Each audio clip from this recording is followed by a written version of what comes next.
Let me paint you a picture, son. Sicily, 1860. The island just became part of unified Italy, but unification on paper meant nothing on the ground. Feudalism was officially dead, but the feudal lords, they weren't going anywhere. No law enforcement, no protection, just land, cash crops, and bandits who took whatever they wanted. So landowners did what desperate men always do. They hired protection. 1860. The Kingdom of Italy is born. Garibaldi's red shirts sweep through Sicily, promising liberation, freedom, unity. But for Sicilians, nothing changed. The new government in Rome was as distant as the old kings in Naples. No police force that worked, no courts that mattered, no authority that anyone feared or respected. Bandits ruled the countryside, brigands, outlaws, men with rifles who answered to no one. Farmers barricaded their doors at night. Landowners lost entire harvests. Merchants stopped traveling after dark. The latifundia system remained intact. Vast estates, absentee landlords living in Palermo or Naples, peasants working land they'd never own. And here's where it gets interesting, son. When the state won't protect you and the law won't reach you, someone else will.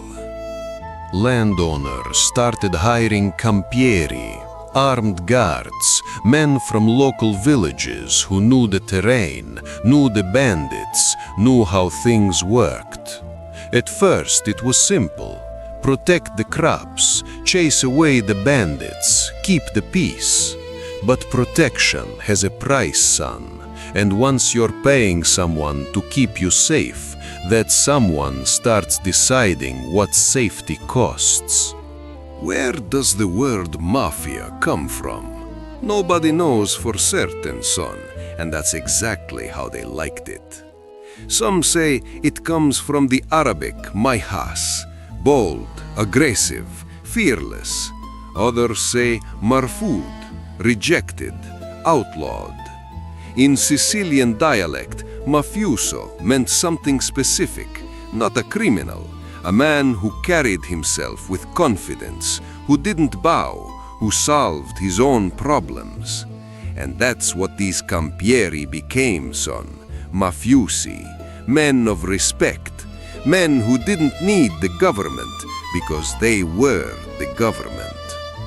The protection racket evolved fast. You paid your Campieri to keep bandits away. Then you paid him to keep other Campieri away. Then you paid him because refusing meant you were the problem. They called it Pizzo, the beak, the bite, a small piece of your earnings to guarantee your survival. And here's the genius of it, son. It wasn't robbery, it was business, predictable, professional. You paid, you were protected. You didn't pay, you were the threat. Families formed, not bloodlines at first, cosche, clans, groups of Campieri who controlled specific territories, who answered to a capo, a head. And with families came the code, Omertà, silence, the most sacred rule of all. You don't talk to police, you don't testify in court, you don't betray the family, ever. Not under torture, not under threat, not even to save yourself. At another time, we will dissect this code down to the bone, why men chose death instead of words. But for now, understand this. 1880s, Sicily is bleeding. Poverty, famine, feudal oppression. Millions leave for America, carrying nothing but hope. But hope wasn't the only thing in their luggage, son. They brought the code with them. Omertà, family structure, the understanding that when the law fails you, you protect your own. Little Italy, Chicago's near West Side, New Orleans, Sicilian neighborhoods where English was secondary and trust was everything. At first, it was mutual aid societies, helping immigrants find work, settle disputes, protect each other from exploitation. Then came 1920, Prohibition, the single greatest gift the American government ever gave the Mafia. Bootlegging, rum running, speakeasies. Suddenly, a product everyone wanted was illegal, and Cosa Nostra knew how to move illegal products. Al Capone made over $100 million a year during Prohibition. That's $1.5 billion in today's money, son, from beer and whiskey. But money wasn't the only thing Prohibition gave them. It gave them legitimacy. Politicians took their cash, cops looked the other way, judges dismissed cases. You're still here, son. That means you understand what real power looks like. Subscribe now, because the next lesson goes deeper. After Prohibition ended in 1933, the families didn't disappear, they evolved. Gambling, loan sharking, labor unions, construction, garbage collection. They infiltrated the state from within. City contracts went to mob-connected firms. Union leaders answered to dons. Judges were on payroll. If you wanted to build in New York, you paid the 5 families. If you wanted to work the docks, you answered to the mob. If you wanted your garbage collected, you negotiated with Cosa Nostra. But back in Sicily, something else was happening. Benito Mussolini came to power in 1922, and he had a problem with men who didn't bow. In 1925, he sent Cesare Mori to Sicily, the Iron Prefect. His mission: destroy the Mafia.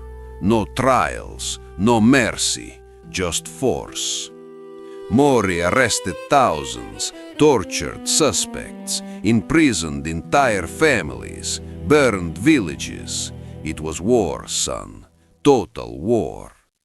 By 1927, Mussolini declared victory. The Mafia was finished, crushed, erased from Sicily. But he was wrong, son. You can arrest 1,000 men. You can't arrest an idea.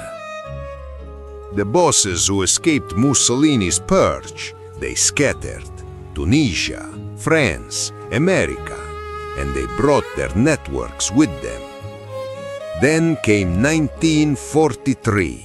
The Allies invaded Sicily, and guess who they needed to navigate the island? Operation Underworld. The US military cut deals with Cosa Nostra. Sicilian mafiosi guided troops, sabotaged fascist resistance, identified collaborators. In return, the Allies made them mayors, police chiefs, civil administrators. Cosa Nostra wasn't just revived, son. It was installed into government. But Cosa Nostra wasn't the only game in Italy, son. There were others, older in some cases, more brutal in others. Camorra, Naples, more chaotic than Cosa Nostra, less hierarchy, more street, clans fighting clans, territory carved block by block.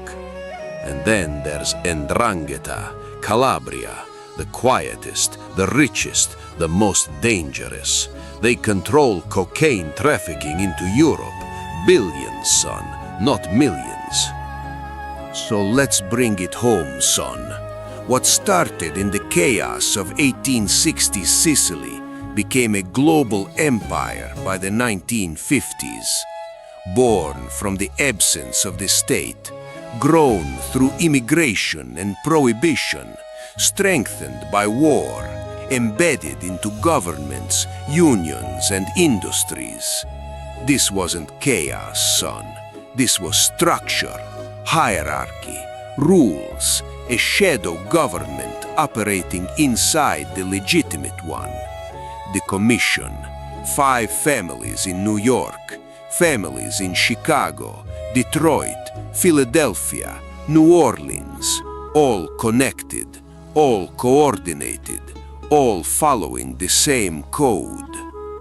But here's what most people miss, son. The power wasn't in the violence, it was in the invisibility. A Don didn't need to announce himself. His power was understood. His word was law. His silence was absolute. Now you know where the Mafia came from, but knowing the origin isn't enough. If you want to understand who really holds the power, you need to see the structure. Who reports to who lives, who dies, who decides. In the next video, we break down the Mafia hierarchy. Boss, underboss, consigliere, capo, soldier, associate.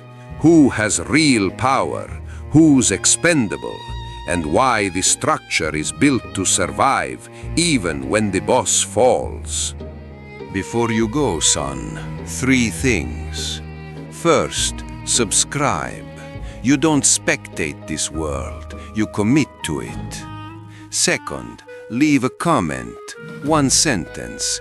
Silence is survival. Let me know you understand the code. Third, hit like, turn on notifications, use that hype button if YouTube gave it to you. Not because I'm asking, because you don't miss lessons. Until next time, honor the code, son. Omertà.